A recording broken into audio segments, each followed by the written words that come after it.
Hello my dear student, मेरा नाम मोहम्मद सद्दाम है और मैं आप सभी का अपने YouTube चैनल द मैक मस्ती पर स्वागत करता हूं। उम्मीद करता हूं आप लोग सभी खुश होंगे, दिवाली सही से मना ली होगी। तो अब हमारा अप्लाइड मैकेनिक्स का जो नेक्स्ट टॉपिक है वो है principle of transmissibility of force.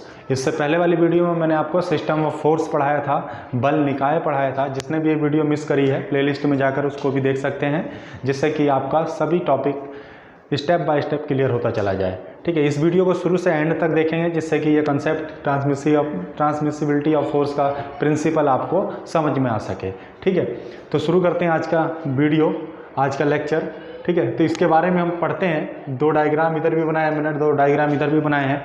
सबको डायग्राम के बेसिस पर हम पढ़ेंगे। ठीक है, तो ट्रांसमिसिबिलिटी ऑफ फोर्स क्या कहता है, इसका सिद्धांत क्या कहता है। अगर कोई भी रिजिड बॉडी है उस पर एक बल कार्यरत है। ठीक है, मान लीजिए ये रिजिड बॉडी है, डायग्राम से समझिए आप। ठीक है, अगर ये नहीं दिख रहा होगा तो मैं थोड़ा सा ऊपर लिख देता हूँ, उम्मीद करता हूँ शायद ना दिख रहा हो। यहाँ पे ए लिखा हुआ है और ये एफ फोर्स लग रहा है। ठीक है, तो मान ली पहले इस वाली बॉडी को देखेंगे आप। इस बॉडी को पहले देखिए, इस डेफिनेशन से, इस सिद्धांत से जो भी इन्होंने दिया ट्रांसमिसिबिलिटी ऑफ फोर्स का जो भी सिद्धांत है उससे अभी हमें नहीं मतलब है, हम डायग्राम से देखेंगे और इसको हम ऐसे ही समझ लेंगे।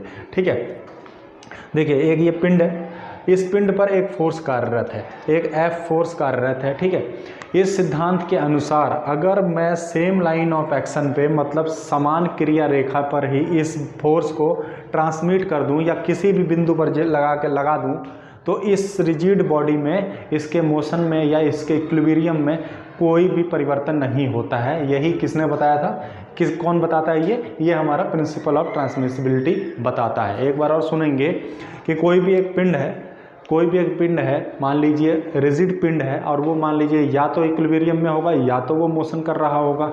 उस पर एक बल कार्यरत है, मान लीजिए पॉइंट बी पर एक एफ बल कार्यरत है, और इस बल की जो क्रिया रेखा है, मतलब लाइन ऑफ एक्शन है, वो ए और बी है। मतलब इस लाइन ऑफ एक्शन पर ये बल कार्य कर रहा है। ठीक है, अगर मैं इस बल को उठा के किसी दूसरे पॉइंट पे ट्रांसमिट करके रख देता हूँ, लेकिन उसका लाइन ऑफ एक्शन में नहीं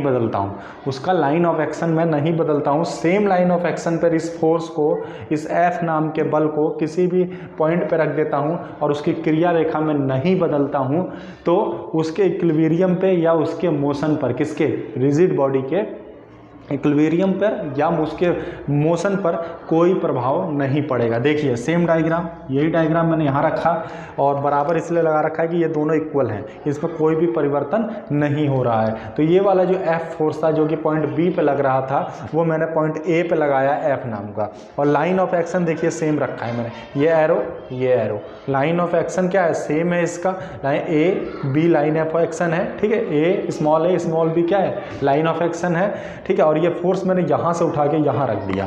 लाइन ऑफ एक्शन कंडीशन क्या है कि आपको लाइन ऑफ एक्शन चेंज नहीं करना है और आप किसी भी बिंदु पर ट्रांसमिट कर सकते हैं। तो उसके इक्विलिब्रियम पे या उसके मोशन पर, रिजिड बॉडी के मोशन पर या इक्विलिब्रियम पर कोई भी प्रभाव नहीं पड़ेगा। ये हमें किससे बताया, किससे हमें ये पता चला, principle of transmissibility of force. तो यही है सिंपल भाषा में principle of transmissibility of force क्या है कि अगर कोई भी रिजिड बॉडी पर या पिंड पर, दृढ़ पिंड पर कोई भी एक बल कार्यरत है, अगर उसको हम सेम लाइन ऑफ एक्शन पर, समान क्रिया रेखा पर ट्रांसमिट कर देते हैं, तो उस पिंड पर या उस पिंड के साम्यावस्था पर अर्थात इक्विलिब्रियम पर या उसके मोशन पर अर्थात उसके गतिमान या गतिशीलता पर कोई भी प्रभाव नहीं पड़ता है। ये किसने बताया था हमें, ये बताया था प्रिंसिपल ऑफ ट्रांसमिसिबिलिटी ने। ठीक है, तो ये चीज़ें हो गई। इंग्लिश में मैंने यहाँ लिखा हुआ है, state that condition of equilibrium और motion of rigid body will remain unchanged if the point of application of force acting on the rigid body is transmitted to act any other point along the same line of action। Same line of action पे होना चाहिए। उस force को आप उठा के कहीं पे भी रख दीजिए, कहीं पे भी उस लाइन ऑफ एक्शन पे रख दीजिए, उस बॉडी पर कोई भी इफेक्ट नहीं आएगा। ठीक है, सेम एक डायग्राम मैंने यहाँ बनाया है, इस डायग्राम से भी समझाने की कोशिश करी है मैंने यही कि एक ये पिंड है, मान लीजिए कोई भी एक पिंड है। ठीक है, इस पे मैं पॉइंट दे देता हूँ, मान लेते हैं इसका अच्छा ये पॉइंट है, ए पॉइंट है, ये बी पॉइंट है, ठीक है। इस पर दो बल कार्यरत है, एक P1 और एक P2, एक P1 और एक P2 कार्यरत है। अगर मैं इसी लाइन ऑफ एक्शन पर इस फोर्स को ट्रांसमिट कर देता हूँ तो इस पर प्रभाव नहीं पड़ना चाहिए, क्योंकि हमने अभी सीखा है ट्रांसमिसिबिलिटी से। तो देखते हैं, नया पिंड मैंने बनाया और मैं जब देखो लाइन ऑफ एक्शन चेंज नहीं होना चाहिए, मतलब P2 इस डायरेक्शन में है तो P2 इसी डायरेक्शन में होना चाहिए, और P1 इस डायरेक्शन में है तो इसी डायरेक्शन में होना चाहिए, लाइन ऑफ एक्शन चेंज नहीं होना चाहिए। तो हम क्या कर सकते हैं भाई, इस P1 को इधर से ट्रांसमिट मतलब क्या करें, चला के दूसरे स्थान पर पहुंचा देना, ट्रांसमिट करा दिया हमने उसको। तो P1 को मैं ट्रांसमिट करते इस पॉइंट पे लाता हूँ। देखिए इस डायग्राम पे P1 को इस वाले डायग्राम पे लेके आता हूँ मैं, और कुछ डायरेक्शन की दिक्कत है, ठीक है। ये डायरेक्शन है, ये नाम गलत लिख दिया है बस, और कुछ नहीं। ये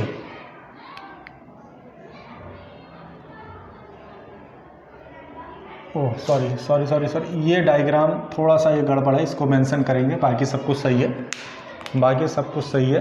ये हो जाएगा हमारा P2, ये P1, ठीक है। यहाँ से डायग्राम थोड़ा सा डायरेक्शन गड़बड़ था। ये देखिए, ये फिर से समझेंगे इस डायग्राम को। इस डायग्राम में जो दो बल लग रहे हैं वो क्या, टेंसाइल फोर्स लग रहे हैं, मतलब P2 बाहर की तरफ लग रहा है, P1 बाहर की तरफ लग रहा है। अगर मैं इसको क्या करूँ, इसी लाइन ऑफ एक्शन पर P1 को कहीं और ट्रांसमिट करके लगा दूँ और इसी लाइन ऑफ एक्शन पर P2 को कहीं और ट्रांसमिट करके लगा दूँ, तो अकॉर्डिंग टू ट्रांसमिसिबिलिटी प्रिंसिपल इस पर कोई इफेक्ट नहीं होना चाहिए, इसके इक्विलिब्रियम पे या इसके मोशन पर कोई भी इफेक्ट नहीं होना चाहिए। अब देखिए ये P1 है तो P1 इस दिशा में लग रहा है, इस दिशा में लग रहा है, तो इसको ट्रांसमिट करना चाहिए, ठीक है। इस पॉइंट से मैंने उठा के P1 को इस पॉइंट पर रख दिया, लेकिन डायरेक्शन सेम रखी, लाइन ऑफ एक्शन सेम रखा। तो P1 को मैंने क्या किया, इस डायरेक्शन में चेंज कर दिया।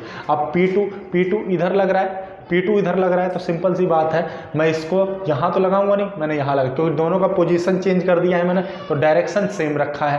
तो अब क्या होगा भाई, यहाँ पे ये P2 इसको खींच रहा था, मतलब इस डायरेक्शन में, किस डायरेक्शन में लेके जा रहा था, इस डायरेक्शन में लेके जा रहा था, और P1 इस डायरेक्शन में लेके जा रहा था। सेम यहाँ पे भी देखो, ये कौन है, ये P2 है और ये P1 है, ठीक है। इसी तरह देखो P2 यहाँ पे लग गया, अब तो ये भी इसी डायरेक्शन में लेके जा रहा है, ये देखो ये दोनों ही सेम है।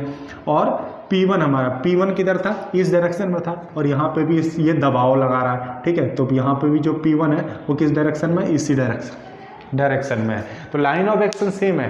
तो जब मैं दो फोर्स को उस सेम लाइन ऑफ एक्शन पर ट्रांसमिट कर देता हूँ तो उस बॉडी पर कोई भी इफेक्ट नहीं पड़ता है। ये हमने आज सीख लिया है, किससे, principle of transmissibility of force में। बट कुछ कंडीशन है, ऐसे नहीं होगा, कुछ ना कुछ प्रिंसिपल में होता है, कोई भी सिद्धांत होता है उसका कंडीशन होते हैं। पहला कंडीशन देखिए, पहला कंडीशन क्या होगा, पहला कंडीशन यह है कि आप यहाँ देख रहे होंगे दोनों डायग्राम में, इस डायग्राम पे पॉइंट बी पे ये फोर्स लग रहा है, तो इसको खींच रहा है बाहर की तरफ, मतलब यहाँ जो उसका नेचर है वो टेंसाइल है। और लेकिन जैसे ही मैंने यहाँ ट्रांसमिट किया और सेम लाइन ऑफ एक्शन रखा, तो यहाँ से इसको दबाने लगा, मतलब धक्का मारने लगा, इसको क्या कर रहा है, पुश कर रहा है। यहाँ पे क्या कर रहा था, पुल कर रहा था, यहाँ पे क्या कर रहा था, पुश कर रहा था। सेम इस वाले में देखें, इस वाले में ये दोनों P1 और P2 क्या टेंसाइल नेचर के हैं, टेंसाइल मतलब खिंचाव बल है। लेकिन दूसरे वाले डायग्राम में लाइन ऑफ एक्शन तो सेम है, लेकिन अब ये दोनों को एक दूसरे को दबा रहे हैं। तो मतलब सिंपल सी बात है, ट्रांसमिसिबिलिटी ऑफ फोर्स ने ये तो बता दिया कि अगर हम सेम लाइन ऑफ एक्शन पर फोर्स लगाते हैं किसी पिंड पर, तो उस पिंड पर कोई प्रभाव नहीं पड़ता है उसके इक्विलिब्रियम पे या उसके मोशन पर, बट उसका नेचर, उसकी प्रकृति बदल जाती है। तो क्या बदल जाता है, changes direction,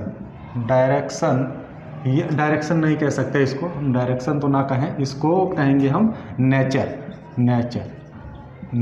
of force change हो जाता है। इसका मतलब अगर टेंसाइल होगा तो कंप्रेसिव हो जाएगा, कंप्रेसिव होगा तो टेंसाइल हो जाएगा। नंबर 2, अब हम ये ट्रांसमिसिबिलिटी ऑफ फोर्स पढ़ते क्यों हैं, पढ़ क्यों रहे हैं भाई, क्या ज़रूरत पड़ी इसको पढ़ने की। तो पहली बात, किसी भी पिंड के इक्विलिब्रियम को अध्ययन करने के लिए, अगर कोई भी पिंड पर बल लगा है तो उस बल के कारण उसके इक्विलिब्रियम पर क्या प्रभाव पड़ रहा है उसको स्टडी करने के लिए, प्लस एक्सटर्नल फोर्स की कैलकुलेशन करने के लिए हम इस ट्रांसमिसिबिलिटी ऑफ फोर्स का इस्तेमाल करते हैं। तो यहाँ पे लिखेंगे टू डिटरमाइन एक्सटर्नल फोर्स मतलब बाह्य बल, ठीक है, बाह्य बल की गणना करने के लिए हम इसका प्रयोग करते हैं। या फिर थर्ड नंबर हम कह सकते हैं to discuss about equilibrium of rigid body, ठीक है। ये तीन चीज़ें तो हमें पता है कि हम इसी के लिए इसको पढ़ रहे हैं। किसके लिए?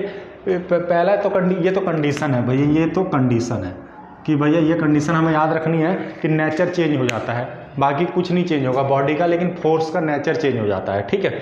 और दूसरा डिटरमाइन द एक्सटर्नल फोर्स, क्यों? इस प्रिंसिपल की मदद से हम एक्सटर्नल फोर्स के बारे में उसकी गणना कर सकते हैं, उसका अध्ययन कर सकते हैं। दूसरा टू डिस्कस द इक्विलिब्रियम, मतलब उसकी साम्यावस्था, पिंड की साम्यावस्था के बारे में हम डिस्कस कर सकते हैं। अब ये चीज़ें हैं। अब इसमें वो भी है, अपवाद भी है कि चौथा हम एक कंडीशन और इसके लिए याद रखेंगे, दिस प्रिंसिपल